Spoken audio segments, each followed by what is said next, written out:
ನಮಸ್ಕಾರ ಎಲ್ಲ ಸ್ಪರ್ಧಾರ್ಥಿಗಳಿಗೂ ನಮ್ಮ ವಿಜಯನಗರದಲ್ಲಿರುವಂತಹ ಜ್ಞಾನಧಾರೆ ಅಕಾಡೆಮಿ ವತಿಯಿಂದ ಇವತ್ತಿನ ಕರೆಂಟ್ ಅಫೇರ್ಸ್ಗಳಿಗೆ ಎಲ್ಲರಿಗೂ ಇವತ್ತಿನ ಸ್ವಾಗತವನ್ನು ಕೋರ್ತೀನಿ. ನಾನು ನಿಮ್ಮ ಜೊತೆಗೆ ಪ್ರದೀಪ್ ಕುಮಾರ್ ಸಿ. ಇವತ್ತಿನ ದಿನಾಂಕದಂದು 1/7/2020 ಇವತ್ತಿನ ಮೊದಲ ಕರೆಂಟ್ ಅಫೇರ್ಸ್ ಜಿಜಿಂಡಿಯಾ ಅನ್ನುವಂತಹ ಒಂದು ಕಾನ್ಸೆಪ್ಟಿಗೆ ಸಂಬಂಧಪಟ್ಟಿದ್ದು. ಇದು ಜಿಯೋಗ್ರಫಿಕಲ್ ಕಾನ್ಸೆಪ್ಟಿಗೆ ಸಂಬಂಧಪಟ್ಟಂತಹ ಒಂದು ಕರೆಂಟ್ ಅಫೇರ್ಸ್ ಆಗಿದೆ.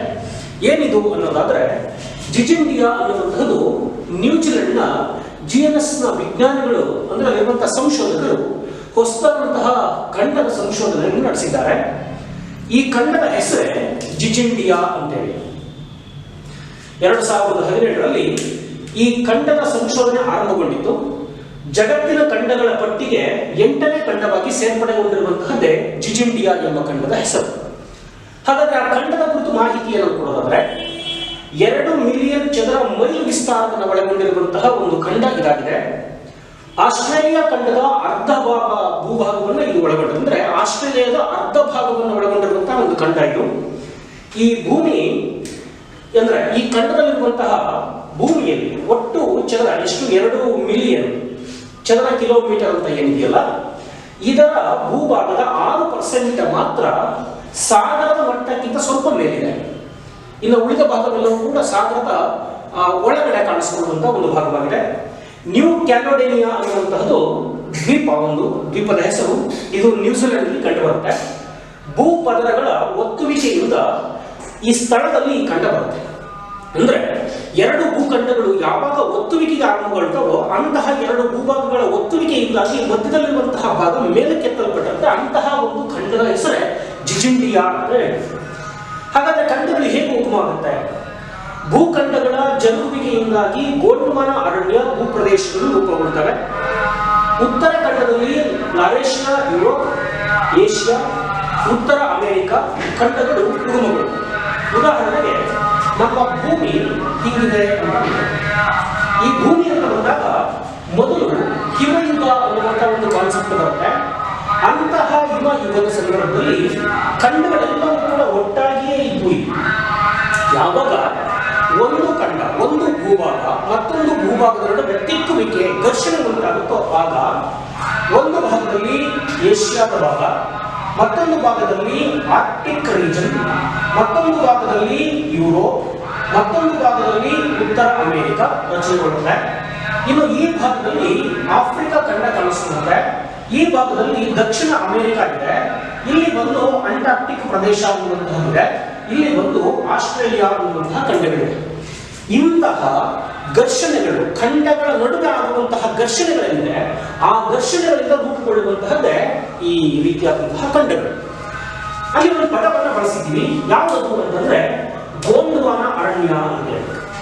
ಇಡೀ ವಿಶ್ವದಲ್ಲಿ ಗೋಂಡ್ವಾನ ಅರಣ್ಯಗಳು ಕಾಣಿಸಿಕೊಳ್ಳುವಂತಹ ಭಾಗ ಯಾವುದು ಅಂತಂದ್ರೆ ನಮ್ಮ ಈ ಆಫ್ರಿಕಾದ ಭಾಗ. ಈ ಗೋಂಡ್ವಾನ ಕೋಲ್ ಫೀಲ್ಡ್ಸ್ ಅಂತ ಕರೀತಾರೆ. ಅಂದ್ರೆ ಅಲ್ಲಿ ಅತ್ಯಧಿಕವಾಗಿ ಕಲ್ಲಿದ್ದಲಿನ ಉತ್ಪಾದನೆಗೆ ತುಂಬಾ ಹೆಸರುವಾಸಿಯಾಗಿದೆ.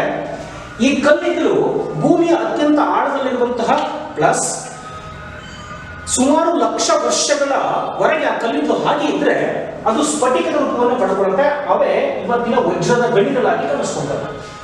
ಇಂತಹ ವಜ್ರದ ಗಣಿಗಳನ್ನು ಅತ್ಯಧಿಕವಾಗಿ ಒಳಗೊಂಡಿರುವಂತಹ ಖಂಡ ಯಾವುದು ಅಂತಂದ್ರೆ ಆಫ್ರಿಕಾ ಖಂಡ.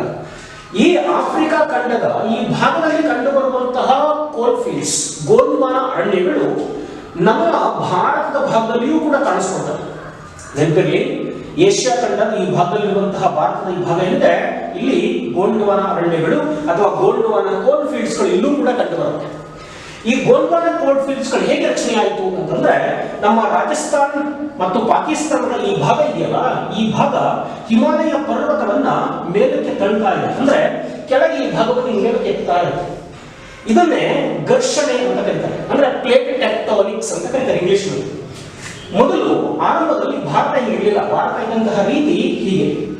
ಇಂತಹ ಭಾಗದಲ್ಲಿ ಇಲ್ಲಿ ಒಂದು ಸಮುದ್ರ ಇತ್ತು. ಎಕ್ಸಾಮ್ ಕೂಡ ಪ್ರಶ್ನೆ ಕೇಳಿದಾನೆ. ಟೆಟಿಸ್ ಅನ್ನುವಂತಹ ಒಂದು ಸಾಗರ ಇತ್ತು.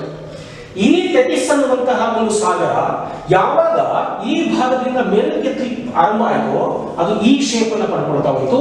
ಮೇಲಕ್ಕೆ ಹೋಗ್ತಾ ಹೋದಂತೆ ಲಿಕ್ವಿಡ್ ಸಾಲಿಡ್ ಆಗಿ ಪರಿವರ್ತನೆ ಆಯಿತು. ಅದೇ ಇವತ್ತಿನ ಹಿಮಾಲಯ ಪರ್ವತಗಳು. ಈ ಹಿಮಾಲಯ ಪರ್ವತಗಳನ್ನು ಮತ್ತೆ ಇನ್ನಷ್ಟು ಮೇಲಕ್ಕೆ ಎತ್ತಲಿಕ್ಕೆ ಪ್ರಾರಂಭ ಮಾಡ್ತಾ ಇರುತ್ತೆ. ಯಾವಾಗ ಈ ಹಿಮಾಲಯ ಪರ್ವತಗಳನ್ನು ಹೋಗ್ತಾ ಹೋಗುತ್ತೋ ಇಲ್ಲಿರುವಂತಹ ಪರ್ವತಗಳು ಮಡಚಿಕೊಳ್ಳಿಕ್ಕೆ ಆರಂಭ ಆಗುತ್ತೆ. ಹಾಗಾಗಿ ಇವುಗಳನ್ನ ಮಡಿಗೆ ಪರ್ವತಗಳು, ಫೋಲ್ಡೆಡ್ ಮೌಂಟೇನ್ಸ್ ಅಂತ ಕರೀತಾರೆ.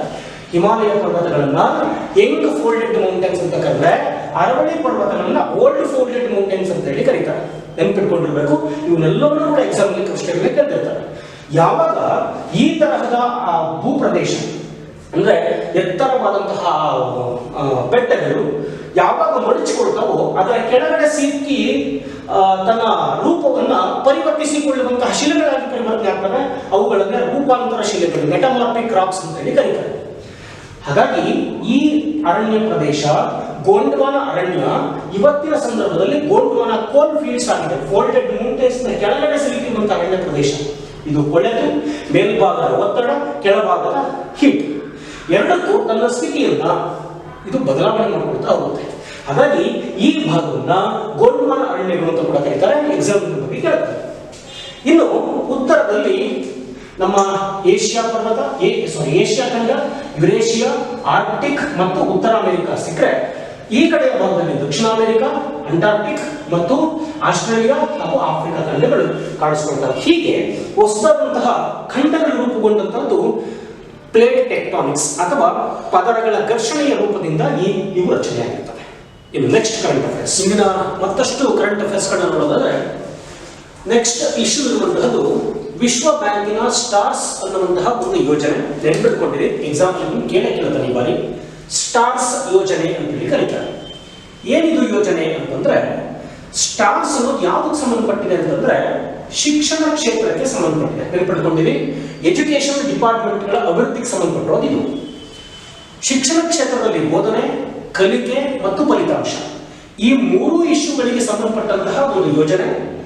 ಇದನ್ನ ವಿಶ್ವ ಬ್ಯಾಂಕಿನ ಸಹಯೋಗದೊಂದಿಗೆ ಭಾರತದ 6 ರಾಜ್ಯಗಳಲ್ಲಿ ಶಾಲಾ ಶಿಕ್ಷಣದ ಗುಣಮಟ್ಟವನ್ನು ಹೆಚ್ಚು ಮಾಡಲಿಕ್ಕೋಸ್ಕರವಾಗಿ ಜಾರಿ ತಂದಿರುವಂತಹ ಒಂದು ಯೋಜನೆ. ಹಾಗಾದ್ರೆ 6 ರಾಜ್ಯಗಳು ಯಾವ್ಯಾವು? ಹಿಮಾಚಲ ಪ್ರದೇಶ್, ಕೇರಳ, ಮಧ್ಯಪ್ರದೇಶ್, ಮಹಾರಾಷ್ಟ್ರ, ಒಡಿಶಾ ಮತ್ತು ರಾಜಸ್ಥಾನ. ಈ 6 ರಾಜ್ಯಗಳಲ್ಲಿ ಈ ಯೋಜನೆಯನ್ನ ಜಾರಿ ತರುತ್ತೆ. ಯಾವ ವಯಸ್ಸಿನ ಮಕ್ಕಳ ಶಿಕ್ಷಣಕ್ಕೆ ಸಂಬಂಧಪಟ್ಟಿದ್ದು? 6 ರಿಂದ 17 ವಯಸ್ಸಿನ ಮಕ್ಕಳಿಗೆ ಮಾತ್ರ ಈ ಯೋಜನೆ ಅನುಕೂಲವಾಗುತ್ತೆ. 10 ದಶಲಕ್ಷ ಶಿಕ್ಷಕರನ್ನ ಈ ಯೋಜನೆಗೆ ಒಳಪಡಿಸಿಕೊಳ್ಳುವಂತಹ ಅವಕಾಶ ಇದೆ. ತರಬೇತಿಯನ್ನು ಕೊಡ್ತಾರೆ. ಇದನ್ನು ಕೊಟ್ಟರೆ ಏನಾಗುತ್ತೆ? ಇದನ್ನು ಜಾರಿ ತಂದ್ರೆ ಗುರಿ ಏನು? ಭವಿಷ್ಯದ ಕಾರ್ಮಿಕ ಮಾರುಕಟ್ಟೆ ಅಂತಂದ್ರೆ ನಮ್ಮ ಭಾರತದಲ್ಲಿ ನಾವೇ ಉತ್ಪಾದಿಸುವಂತಹ ಆತ್ಮನಿರ್ಭರ ಭಾರತ್ ಅನ್ನುವಂತಹ ಕಾನ್ಸೆಪ್ಟ್ ಏನಿದೆ, ಮೇಕ್ ಇನ್ ಇಂಡಿಯಾ ಅನ್ನುವಂತಹ ಕಾನ್ಸೆಪ್ಟ್ ಏನಿದೆ, ಇದಕ್ಕೆ ಸಂಬಂಧಪಟ್ಟಂತೆ ಭಾರತದ ತಯಾರಿಕಾ ಕ್ಷೇತ್ರ, ಉತ್ಪಾದನಾ ಕ್ಷೇತ್ರಗಳಿಗೆ ಬೇಕಾಗಿರುವ ಟ್ಯಾಲೆಂಟ್ ಅನ್ನ ಭಾರತದಲ್ಲಿಯೇ ತಯಾರಿಸಿಕೊಳ್ಳುವುದು, ಆ ಪ್ರತಿಭೆಗಳಿಗೆ ಭಾರತದಲ್ಲಿಯೇ ಉದ್ಯೋಗದ ಅವಕಾಶಗಳನ್ನು ಕೊಡೋದು, ಈ ಅಗತ್ಯತೆಯನ್ನು ಪೂರೈಸಿಕೊಳ್ಳಲಿಕ್ಕೆ ಈ ಯೋಜನೆ ತುಂಬಾ ಅನುಕೂಲವಾಗುತ್ತೆ. ಹಾಗಾದ್ರೆ ಆತ್ಮನಿರ್ಭರ ಭಾರತ್ ಮತ್ತು ಶಿಕ್ಷಣ ಅನ್ನುವಂತಹ ಎರಡೂ ಕೂಡ ಒಟ್ಟಾದ್ರೆ ಮೇಕ್ ಇನ್ ಇಂಡಿಯಾ ಅನ್ನುವಂತಹ ಒಂದು ಕಾನ್ಸೆಪ್ಟ್ ಯಶಸ್ವಿ ಆಗಲಿಕ್ಕೆ ಸಾಧ್ಯವಾಗುತ್ತೆ. ಹಾಗಾದ್ರೆ ಇದರಲ್ಲಿ ಒಂದು ಅಪವಾದ ಕೇಳಿ ಬರ್ತಾ ಇದೆ. ಶಿಕ್ಷಣ ವಾಣಿಜ್ಯೀಕರಣ. ಶಿಕ್ಷಣ ಈಗ ಆಲ್ರೆಡಿ ವಾಣಿಜ್ಯೀಕರಣಗೊಂಡಿದೆ. ಇನ್ನೂ ಹೆಚ್ಚಿನ ಪ್ರಮಾಣದಲ್ಲಿ ಶಿಕ್ಷಣ ವಾಣಿಜ್ಯೀಕರಣಗೊಳ್ತಾ ಹೋದ್ರೆ ಈ ತರಹದ ಯೋಜನೆಗಳು ಎಲ್ಲ ಒಂದು ಕಡೆ ವಾಣಿಜ್ಯ ಅಂದ್ರೆ ಉಳ್ಳವರ ಪಾಲಾಗಬಹುದು ಅನ್ನುವಂಥದ್ದು ಮತ್ತೊಂದು ಕೆಲವೊಂದು ವರ್ಗದ ಒಂದು ವಾದವಾಗಿ ಕಾಣಿಸ್ಕೊಳ್ತಾ ಇದೆ. ಇದನ್ನೆಲ್ಲವನ್ನು ಕೂಡ ನಮ್ಮ ಜ್ಞಾನಕರ ಮ್ಯಾಗಝೀನ್ ಅಲ್ಲಿ ಸದ್ಬರ ಚರ್ಚೆಯನ್ನು ಮಾಡಿದ್ದೀವಿ. ಇನ್ನು ನೆಕ್ಸ್ಟ್ ಕರೆಂಟ್ ಅಫೇರ್ಸ್, ಕೋವ್ಯಾಕ್ಸಿನ್ ಅನ್ನುವಂತಹ ಒಂದು ಅಂಶ. ಇದು ಒಂದು ಲಸಿಕೆ.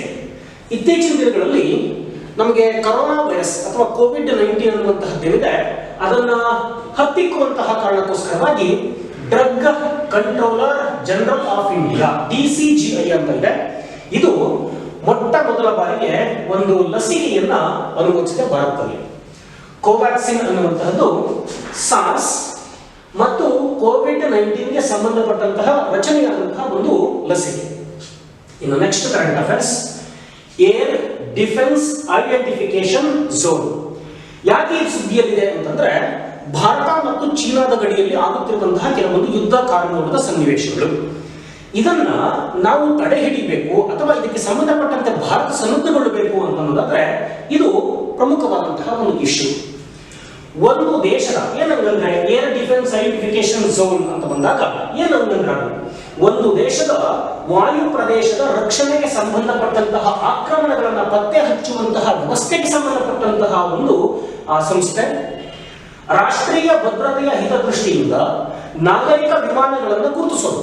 ಅಂದ್ರೆ ನನ್ನ ಭಾರತ ದೇಶದ ಒಳಗಡೆ, ಈ ಉದಾಹರಣೆಗೆ ನನ್ನ ಒಂದು ರಾಜ್ಯದಿಂದ ಮತ್ತೊಂದು ರಾಜ್ಯಕ್ಕೆ ನಾವು ಎಂಟ್ರಿ ಆಗ್ತಿದ್ದೀವಿ ಅಂತಂದ್ರೆ ನಮ್ಮಲ್ಲಿ ರಸ್ತೆಗಳ ಸರಹದ್ದು ನಿಯಮಗಳು ಎಲ್ಲವೂ ಕೂಡ ಚೇಂಜಸ್ ಆಗ್ತಾ ಹೋಗುತ್ತೆ. ಅದೇ ರೀತಿ ಸಾಗರಗಳಲ್ಲಿಯೂ ಕೂಡ ಚೇಂಜಸ್ ಆಗ್ತಾ ಹೋಗುತ್ತೆ. ಅದೇ ರೀತಿ ವಾಯು ಪ್ರದೇಶಗಳಲ್ಲಿಯೂ ಕೂಡ ಅದು ಚೇಂಜಸ್ ಆಗ್ತಾ ಹೋಗುತ್ತೆ. ಒಂದು ರಾಜ್ಯದ ಅಥವಾ ಒಂದು ದೇಶದ ವಿಚಾರಕ್ಕೆ ಸಂಬಂಧಪಟ್ಟಂತೆ, ಉದಾಹರಣೆಗೆ ಪಾಕಿಸ್ತಾನದಿಂದ ನನ್ನ ಭಾರತ ದೇಶಕ್ಕೆ ಒಂದು ವಿಮಾನ ಹಾರಾಟ ನಡೆಸಬೇಕು ಅಂತಂದ್ರೆ 10 ನಿಮಿಷಗಳ ಮೊದಲೇ ನನ್ನ ದೇಶದ ವಾಯು ಪ್ರದೇಶದಲ್ಲಿ ಎಂಟ್ರಿ ಆಗಲಿಕ್ಕೆ ಅವರು ಸಿಗ್ನಲ್ಗಳನ್ನ, ಒಪ್ಪಿಗೆಯನ್ನ ಪಡ್ಕೊಂಡಿರ್ಬೇಕು. ಇಲ್ಲಾಂದ್ರೆ ಆ ವಿಮಾನವನ್ನ ನನ್ನ ಭಾರತ ದೇಶದ ಒಳಗಡೆ ಬರಲಿಕ್ಕೆ ಸಾಧ್ಯ ಇಲ್ಲ. ಇವುಗಳನ್ನ ಪತ್ತೆ ಹಚ್ಚಲಿಕ್ಕೋಸ್ಕರ ನನ್ನ ಭಾರತ ದೇಶದಲ್ಲಿ 6 ಕಡೆ ರಾಡಾರ್ಗಳನ್ನು ಜೋಡಿಸಿರ್ತಾರೆ. ಅದರ ಮುಂದೆ ಹೇಳ್ತೀನಿ. ವಿಶ್ವದ ಮೊದಲ ADIZ ಅನ್ನು ಸ್ಥಾಪಿಸಿದಂತಹ ದೇಶ ಒಂದು USA. ಕೆನಡಾ ಮತ್ತು USA ನಡುವೆ ಈ ತರಹದ ಒಂದು ADIZ ಅನ್ನು ಸ್ಥಾಪನೆ ಮಾಡ್ತಾರೆ 1950ರಲ್ಲಿ. ADIZ ಅನ್ನ ಯಾವುದೇ ಅಂತಾರಾಷ್ಟ್ರೀಯ ಸಂಸ್ಥೆ ನಿಗ್ರಹ ಮಾಡಲ್ಲ. ಅಂದ್ರೆ ಕಂಟ್ರೋಲ್ ಮಾಡ್ಲಿಕ್ಕೆ ಆಯಾಯ ದೇಶಗಳೇ ಕಂಟ್ರೋಲ್ ಮಾಡ್ಕೋಬೇಕು ಬಿಟ್ರೆ ಇದನ್ನ ಯಾವುದೇ ಅಂತಾರಾಷ್ಟ್ರೀಯ ಮಟ್ಟದ ಸಂಸ್ಥೆ ಅದನ್ನು ನಿರ್ಧಾರ ಮಾಡಲ್ಲ, ಅದನ್ನು ನಿಗ್ರಹಿಸೋದಿಲ್ಲ. ಭಾರತದಲ್ಲಿ ADIZ ಏನ್ ಮಾಡುತ್ತೆ? ಯಾವಾಗ ಆರಂಭ ಆಯಿತು ಅಂತಂದ್ರೆ 20ನೇ ಶತಮಾನದ ಮಧ್ಯಭಾಗದಲ್ಲಿ ಸ್ಥಾಪನೆ ಆಯಿತು.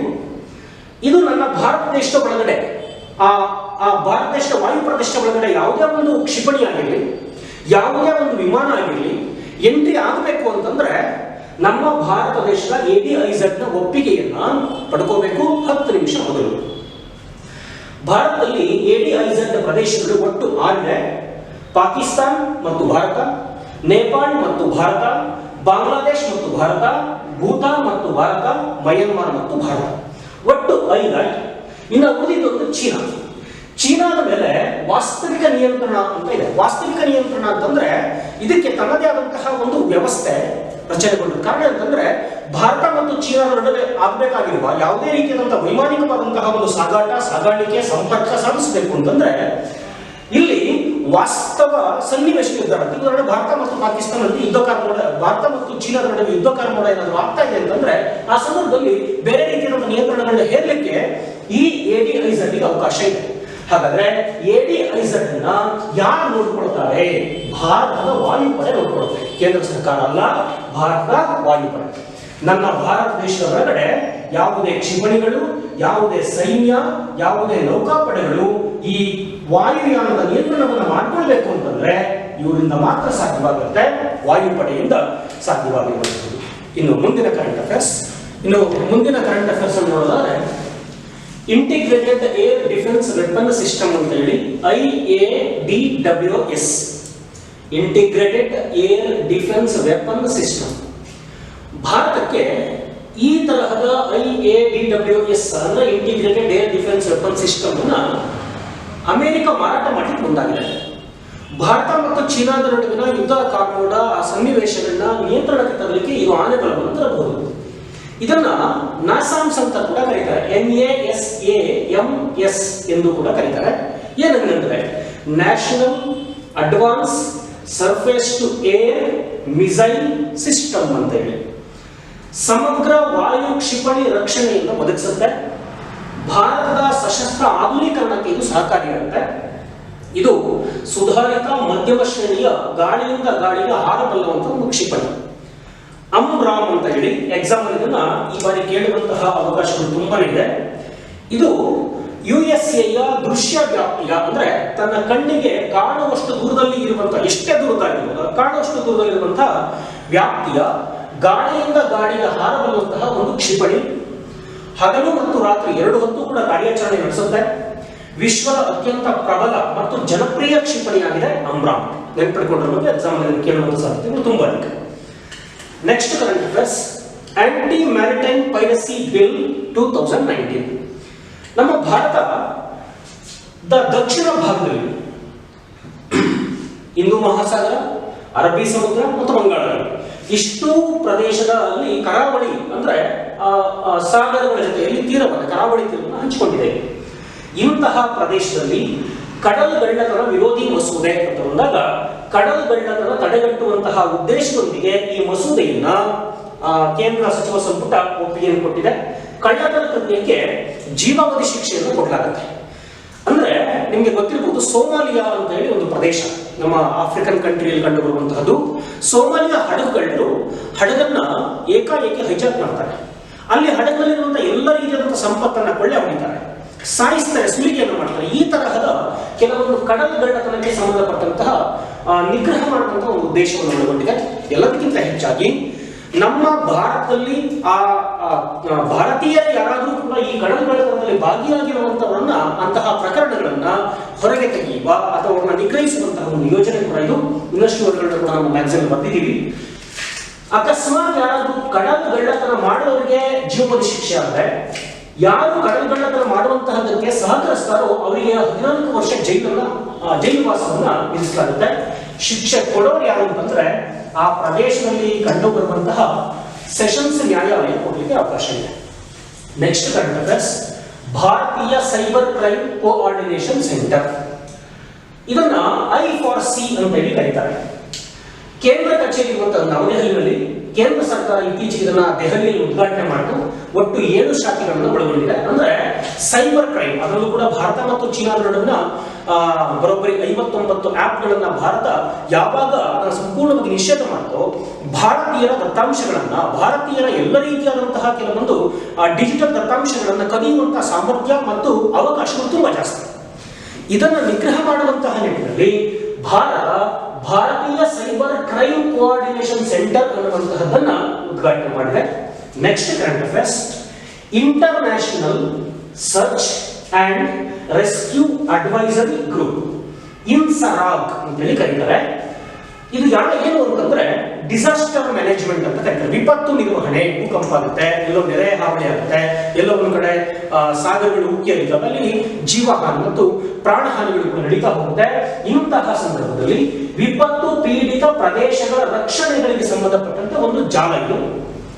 ಇದರ ಸ್ಥಾಪನೆ 1991ರಲ್ಲಿ ಆಗುತ್ತೆ. ಯಾಕೆ ಅಂತಂದ್ರೆ 1988ರ ಸಂದರ್ಭದಲ್ಲಿ ಅರ್ಮೇನಿಯಾ ಅನ್ನುವಂತಹ ಒಂದು ದೇಶ, ಆ ದೇಶದಾದಂತಹ ಒಂದು ಭೂಕಂಪನ ಸಾವಿರಾರು ಜನರ ಸಾವಿಗೆ ಕಾರಣ ಆಗುತ್ತೆ. ಅಂತಹ ವಿಪತ್ತನ್ನು ನಿಗ್ರಹಿಸುವ ಕಾರಣದಿಂದಾಗಿ 1991ರಲ್ಲಿ ಇನ್ಸರಾಗ್ ಅನ್ನುವಂತಹದ್ದನ್ನ ಆರಂಭ ಮಾಡಿದರು. ಮೊದಲ ಜಾಗತಿಕ ಶೃಂಗಸಭೆ, ಇನ್ಸರಾಗ್ದ ಮೊದಲ ಜಾಗತಿಕ ಶೃಂಗಸಭೆ 2010ರಲ್ಲಿ ಜಪಾನ್ನ ಕೋಬೆ ಅನ್ನುವಂತಹ ಪ್ರದೇಶದಲ್ಲಿ. ಹೀಗೆ ತನ್ನ ಈ ತರಹದ ಒಂದು ಅಂತಾರಾಷ್ಟ್ರೀಯ ಮಟ್ಟದ ಈ ಒಂದು ಆರ್ಗನೈಸೇಷನ್, ಒಂದು ಜಾಲ ಇಡೀ ವಿಶ್ವದಲ್ಲಿ ಎಲ್ಲಿಯೇ ಯಾವುದೇ ರೀತಿಯಾದಂತಹ ಭೂಕಂಪಗಳಾಗಿರ್ಬೋದು ಅಥವಾ ಸಾಗರದಿಂದ ಆಗಿರುವಂತಹ ಕೆಲವೊಂದು ಸುನಾಮಿಗಳಾಗಿರ್ಬೋದು, ಈ ತರದ ಅಂಶಗಳು ಕಂಡು ಬಂದಾಗ ಆ ಸಂದರ್ಭದಲ್ಲಿ ಕೆಲವು ತಂಡಗಳನ್ನು ರಚನೆ ಮಾಡುತ್ತೆ. ಮಧ್ಯಮ ತಂಡಗಳು, ಉತ್ತಮ ತಂಡಗಳು, ಕಿರಿಯ ತಂಡಗಳು, ಹೀಗೆ ಬೇರೆ ಬೇರೆ ಬೇರೆ ತನ್ನದೇ ಆದಂತಹ ತಂಡಗಳನ್ನ ಮಾಡ್ಕೊಳ್ತಾ ಹೋಗುತ್ತೆ. ಅದರ ಮೂಲಕವಾಗಿ ಹಲವು ಕಾರ್ಯಾಚರಣೆಗಳನ್ನು ಕೂಡ ನಡೆಸುತ್ತೆ. ಎಲ್ಲದಕ್ಕಿಂತ ಹೆಚ್ಚಾಗಿ ಸಹಕಾರಕ್ಕೆ ಆ ದೇಶಕ್ಕೆ, ಯಾವ ದೇಶ ಡಿಸಾಸ್ಟರ್ಗೆ ಒಳಗಾಗಿರುತ್ತೋ ಅಥವಾ ವಿಪತ್ತಿಗೆ ಒಳಗಾಗಿರುತ್ತೋ ಅಂತಹ ದೇಶಕ್ಕೆ ಸಂಬಂಧಪಟ್ಟಂತೆ ಇದು ಸಹಕಾರವನ್ನು ಮಾಡುತ್ತೆ. ಅವ್ರ ಜೊತೆ ನಿಂತು ಇದು ಆ ವಿಪತ್ತಿನ ಸಂದರ್ಭದಲ್ಲಿ ರಕ್ಷಣೆಯನ್ನ ಅಥವಾ ಸಹಾಯ ಹಸ್ತವನ್ನು ಚಾಚುತ್ತೆ. ವೀಕ್ಷಕರೇ, ಇಷ್ಟು ಇವತ್ತಿನ ಸಂಪೂರ್ಣವಾದಂತಹ ಕರೆಂಟ್ ಅಫೇರ್ಸ್. ನಮ್ಮ ಚಾನಲ್ನ ಸಬ್ಸ್ಕ್ರೈಬ್ ಮಾಡ್ಕೊಳ್ಳಿ. ಪ್ರತಿನಿತ್ಯ ನಿಮಗೆ ಕರೆಂಟ್ ಅಫೇರ್ಸ್ ಅಪ್ಲೋಡ್ ಆಗ್ತಾ ಹೋಗುತ್ತೆ, ನಿಮಗೆ ಅದರ ಬಗ್ಗೆ ಮೆಸೇಜ್ ಕೂಡ ಬರ್ತಾ ಹೋಗುತ್ತೆ. ಹೀಗೆ ಪ್ರತಿನಿತ್ಯ ಎಲ್ಲ ರೀತಿಯ ಕರೆಂಟ್ ಅಫೇರ್ಸ್ಗಳು, ಇದಕ್ಕಿಂತ ಹೆಚ್ಚಿನ ಅಂಶಗಳನ್ನು ಕೂಡ ನಮ್ಮ ಜ್ಞಾನಧಾರೆ ಮ್ಯಾಗಝಿನ್ ನಲ್ಲಿ ಮಾಸಪತ್ರಿಕೆಯಲ್ಲಿ ನಾವು ಬರೆದಿರ್ತೀವಿ. ಅದನ್ನು ಕೂಡ ನೀವು ತಗೊಂಡು ಓದಬಹುದು. ಎಲ್ಲರಿಗೂ ಕೂಡ ಇವತ್ತಿನ ಕರೆಂಟ್ ಅಫೇರ್ಸ್ ಅನುಕೂಲ ಆಗಿದೆ, ನಿಮಗೆ ಅದರ ಸದುಪಯೋಗ ಆಗ್ತಾ ಇದೆ ಅಂತ ನಾನು ಭಾವಿಸ್ತಾ ಇವತ್ತಿನ ಈ ಒಂದು ಕ್ಲಾಸ್ಗೆ ಅಲ್ಪ ವಿರಾಮವನ್ನು ಹಾಕ್ತೀನಿ. ಇಂದು ನಿಮ್ಮ ಜ್ಞಾನಧಾರೆ ತಂಡ.